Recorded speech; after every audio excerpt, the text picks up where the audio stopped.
Pro real estate investors break even or close to it on most deals, and they do it on purpose. This business will make you extremely wealthy, but it's not gonna pay for your groceries, at least at first. But after flipping over 300 houses and owning over $25 million in rental real estate, I've learned how professional investors structure their business differently to smooth out cash flow, reduce taxes and liability, and to qualify for the best loan terms possible. And that's what this video is about. Plus, it sets the ultimate platform for vertical integration and scalability. We'll touch on that a little bit too, because I know you guys like that kind of stuff. Now, this is probably gonna get a little advanced, so get out your notebooks. Pro Investor sets up two companies, Holdco, which holds the property, and opco, which gets hired by Holdco to do the operations on the property. Most common is gonna be construction and wholesaling, maybe realtor fees if you're a realtor.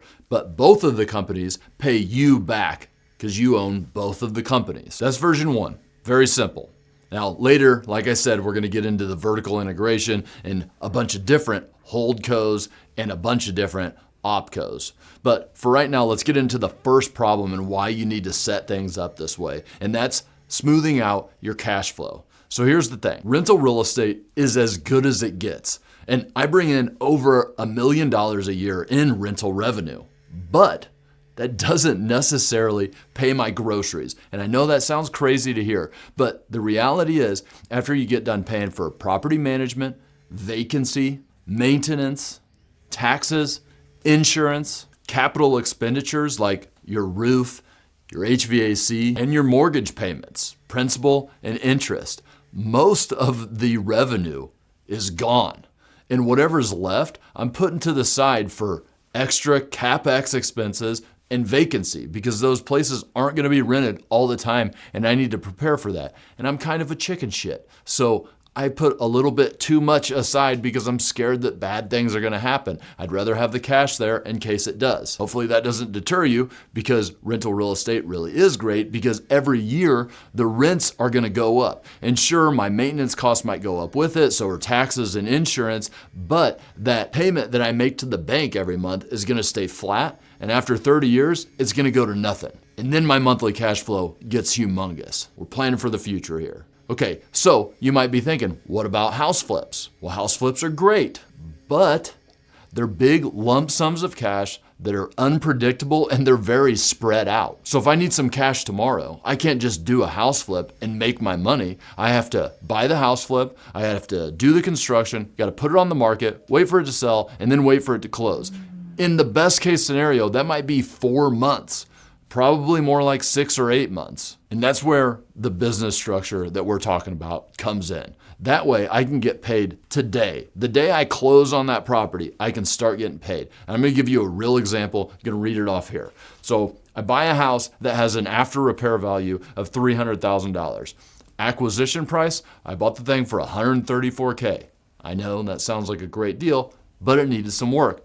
Also, there are great deals to be had if you know what you're looking for and are willing to do the work. So wholesale fee on this thing was $10,000. Construction, $50,000. Other costs like interest, insurance, utilities was about $20,000. The total cost to sell it was $24K. That means that $300,000 house goes on the market, you gotta pay closing costs, gotta pay for realtor fees. Okay, so the total profit here was $62,000. That's what the Holdco made. Now, every investor is gonna have to pay for all those other things we talked about, the wholesale fee, the construction, et cetera, et cetera. But what you do by owning the opco is you take those other hands out of your pocket. And so the wholesale fee for $10,000, the $50,000 I paid to construction, actually the realtor fees that I paid at the end of the deal, well, those were all the companies that I owned in the opco. So that means the day that I closed on that deal, I got $10,000 for my acquisition fee, buying some groceries. Throughout the project, I got $50,000 for construction. Obviously, the construction company had costs like the subcontractors that we hired, but that was still a $10,000 to $15,000 profit for the construction opco.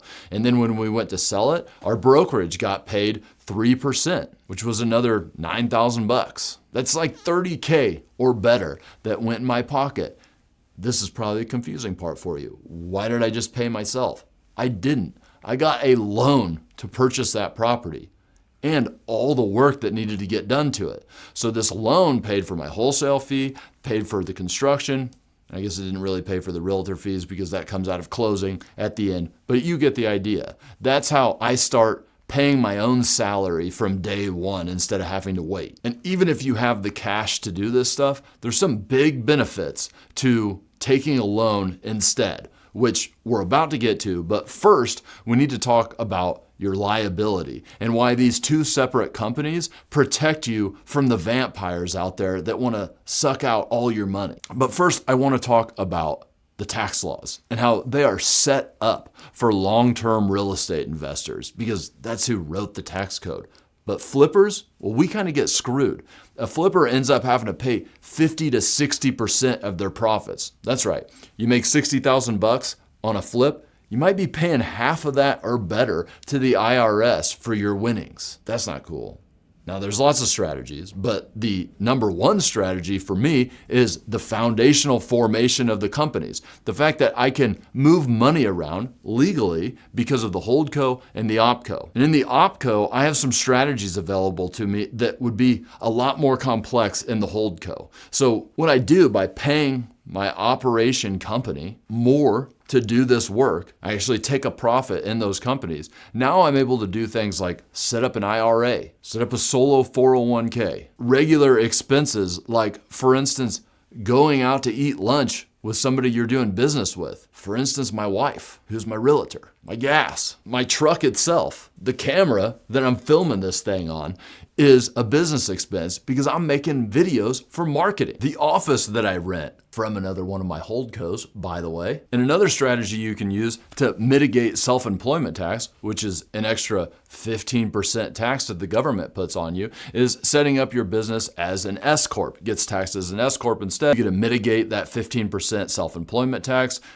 I'm not a CPA. I'm not an attorney, by the way, so you should talk to those people about that. I'm just trying to guide you in the right direction. Those are some of the things that you can set up to protect yourself from paying too many taxes. But for instance, on this deal, why did I pay my wife as the realtor $9,000 to sell the property? Well, it's because her company has a solo 401k set up. She also is a one-person business. You get to stash a lot of cash in there and not have to pay taxes on it.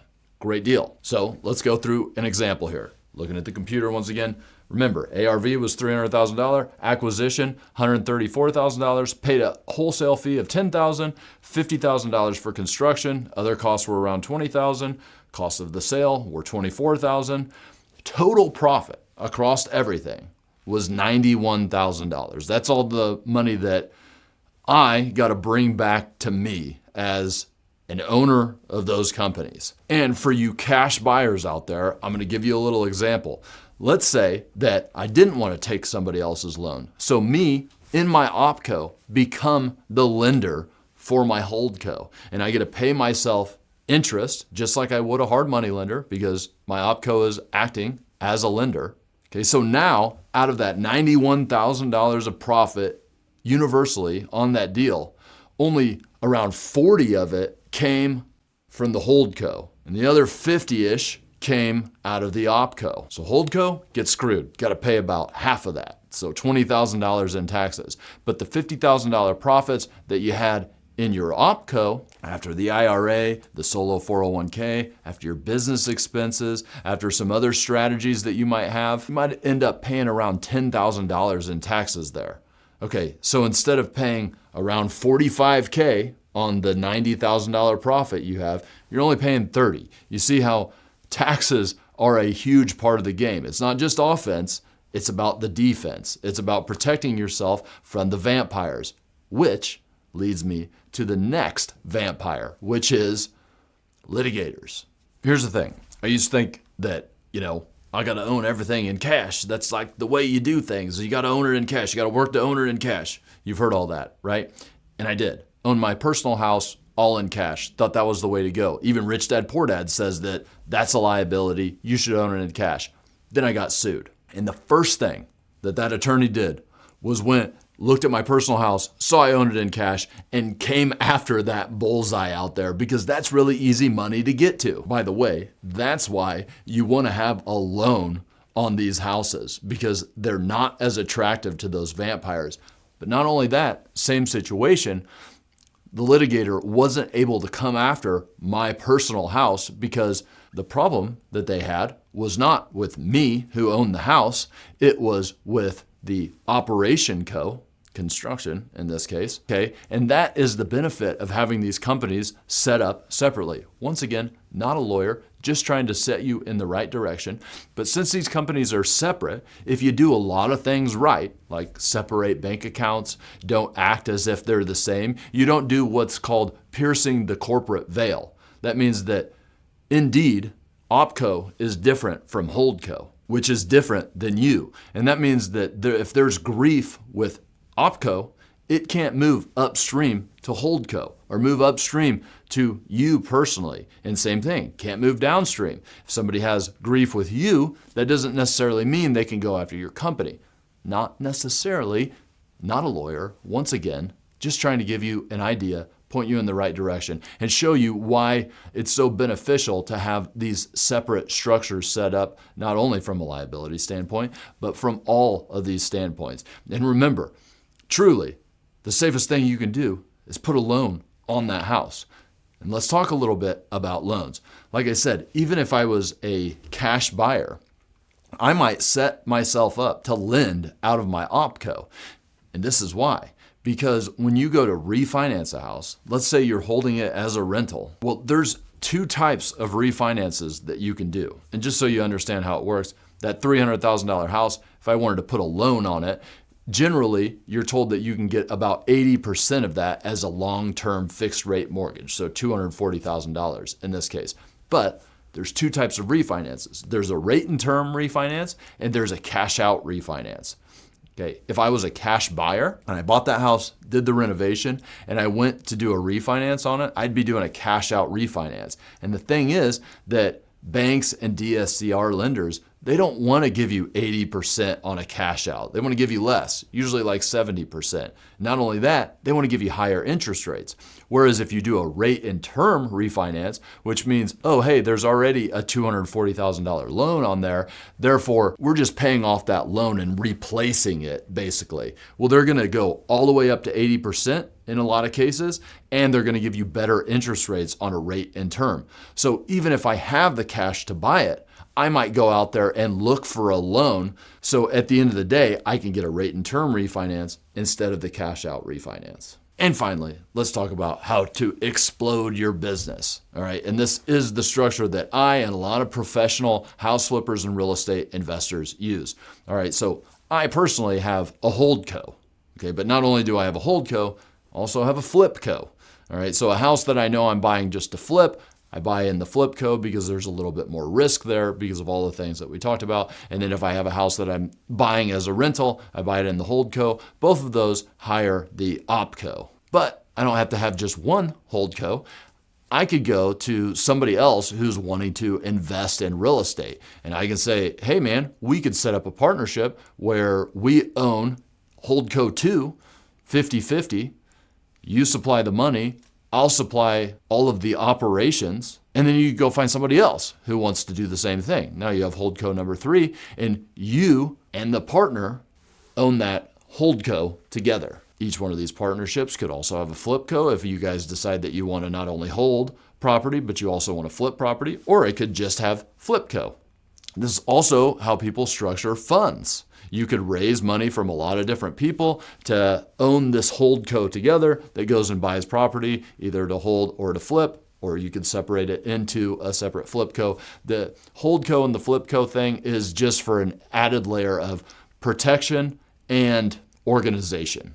Okay, it's not a necessary thing. I know a lot of people who own one Holdco and own, 100 properties inside of it, and they don't care. These are all different personal decisions that you might make, or personal with your partners. But that's how you expand. You'll have a web of Holdcos, okay, that all hopefully hire the opco. And this is a way that you and your partners can figure out how people get paid appropriately. There is the ownership level.